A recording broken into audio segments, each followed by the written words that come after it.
This is the truth about men. What's it about? It's about the fact that 50% of the people on this planet are men. And if you're a straight woman who dates them, you probably think they don't make any sense. I'm Kieran, and this show is here to explain what the hell is going on in the minds of us men. Today, I have, back by popular demand, right? Marianiki Orphanu, aka the yoga teacher and massage therapist. Yep. Extraordinaire. Extraordinary. Extraordinaire. So we have some questions. Actually, not even questions. Basically, everyone's talking about Chat GPT at the moment, that AI. What is this? The software that I showed you. Oh, right. You know that you ask it a question and it gives you answers. Yeah. Well, I use Chat GPT to give me some questions around dating, which I figured we could speak about. Okay. First one being is this, right? From Chat GPT. Is online dating killing traditional dating? Traditional dating being a man sees a woman and walks up, says hello in a bar or club or on the street or whatever. I think each of them has pros and cons. Living in London, I think online dating makes things difficult because it gives us many options. We don't really commit to one person. Because if you see someone that you don't like, it's so easy to go back to the app and be like, okay, I'm gonna swipe, I'm gonna find the next person. London is big anyway, like your options are a lot anyway. So imagine if you have an app that gives you opportunity to reach so many people in so little time from your home. So what you're saying is you care way less about the people who you meet or that you're talking to. Because I feel like being in a relationship and have a person in your life, it's a commitment and it's a decision. I don't really believe in the one. I believe that we find a person and we're like, okay, I will commit to this person. I will go through with They're it. good enough. This person is Yeah, good enough. yeah. Not perfect, but this will do. Yeah, I will go through thick and thin with this person. And it's my human, you know. But if you have so many different options, you always think that there is what's the phrase in English? The grass is greener. Yeah, that's the one. So yeah, I think in this sense, online dating is not really good. But don't get me wrong, I've met nice people through online dating. We met through online dating, so I've met very nice people. But generally speaking, I think it's not that good as the real. There's something that I found myself doing on dating apps, and I know for a fact I'm not the only person who does it. And I feel guilty when I do it.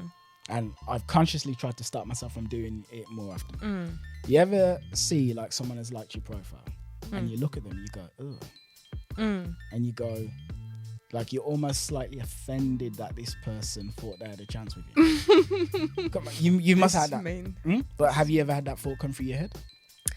Be honest. Yeah. Okay, you have. Yeah, me too. But the problem is this person can be the most wonderful person. Exactly. But we judge from these pictures. This is my point, right? I'm not saying I'm proud of this. I'm not saying this is good.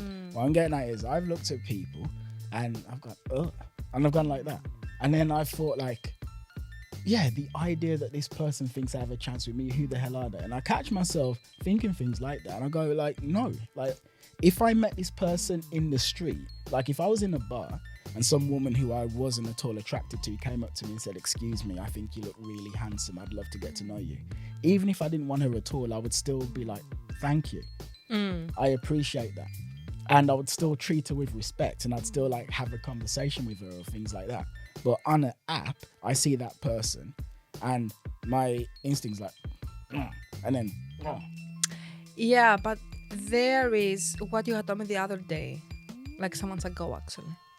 When you told me in a dating app is how you market yourself. Yeah. So you cannot just put random pictures. And also you cannot be fake, you cannot put fake pictures because then you are a catfish.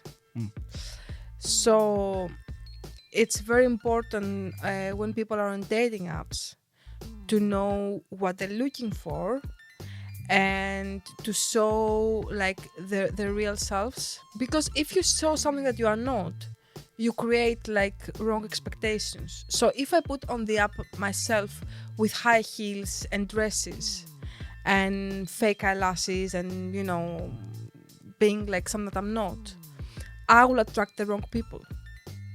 I will attract somebody who likes this kind of women. And when he dates me, he will see me with my like leggings and, you know, yoga clothes, and be like, okay, that's So not what I saw in the picture. this is something that, because for anyone who's watching, if you don't know, I coach men, lonely men who don't know how to meet women. I help them to meet women, and this is something that I show them how to do, because people approach online dating with no strategy whatsoever, which is, I've got pictures of me, and if I've got pictures of me, that's enough, because they can see what the hell I look like. But like you said, you actually have to present yourself in the right way, and even But not fake. Attractive and real at the same time. Not attractive just for the sake of being attractive and fake, if it makes sense. well, yeah. Well, okay, so there's two things. So there's number one, you need to look attractive. If you don't, it's less important for women. It's less. It still is important. Because if you're a woman who wants like the top men on a dating app, you better look good. If you don't look good, you're not going to get those men. Right? So, but even if you don't look good, you're still going to get a greater percentage of men than a man who doesn't look good.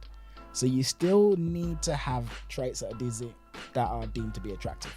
Yeah, but the question is, when these men see this woman and they are like the top men in the app, let's call it, and see a woman that is one of the 7 out of 10, 6 out of 10, for what are they going to want her? Are they going to want her for a relationship, or like for something that is not very... Okay, but this was my point.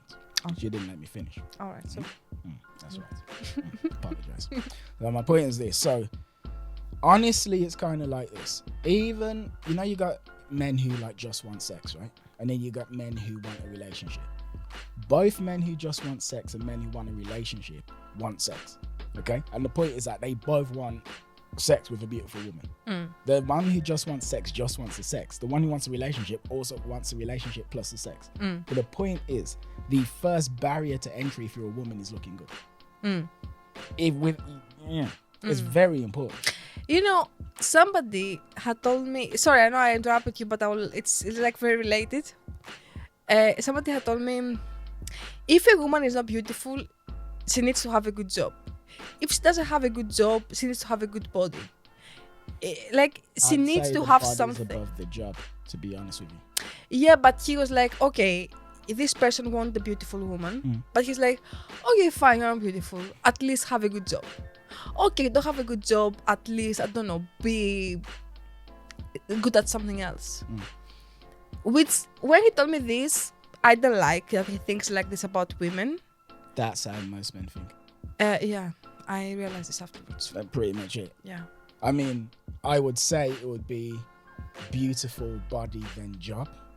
Like, the percentage of men who really care about the job that you do is relatively slim.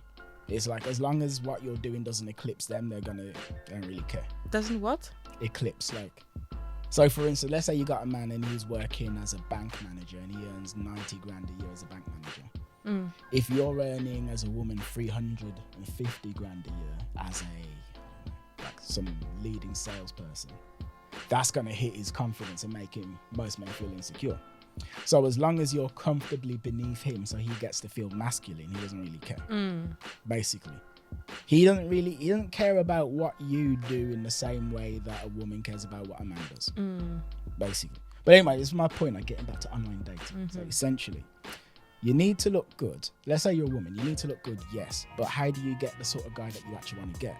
To get the guy that you want to get, you have to speak to him. So for instance, let's say there's a man and he's like, I live in Ubud in Bali and I'm Mr. Spiritual and I do yoga and I do kirtan and I take magic mushrooms and ayahuasca ceremonies and blah, blah, blah. If you want to attract that guy, your profile needs to position you as the kind of woman that man wants. Yeah, that's true. Because the thing is, now at this point of time when we talk, right now, I don't have anything. I'm not on a dating app. Maybe tomorrow I will be. I don't know. But right now, I don't. But for as long as I had pictures of me doing yoga, and I noticed that attracted many spiritual people and many people with a hippie vibe. And I was like, okay, this is because of yoga. Yeah. I didn't really attract like businessmen. I mean, maybe I did, but it was significantly less than the people who were spiritual. So they felt like, okay, I resonate with this woman. So, yeah. But we have kind of straight from the question now, which is, has online dating made traditional dating? That's true. Yeah, we are out of subject now. Well, I think it makes things harder. Yes. Because it's shallow. Yeah. It's shallow. You just see one picture of a person and it's like, okay, do I like this person? Okay. Yes, no. You cannot see how they talk, how they speak. Even though like Hinge now has added videos, a voice note, they try to make it more real. You cannot compare it to this, like to face to face. One word I think has made it harder as well is that there's a ton of men, like on a dating app, men outnumber women on dating apps by like 80 to 20. So for every 20 women on Tinder, there's about 80 men.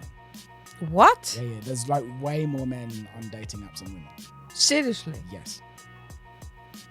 Way more. There's significantly more men using dating apps than women. And it makes total sense as well, because when you're a man, men have to go through the risk of rejection.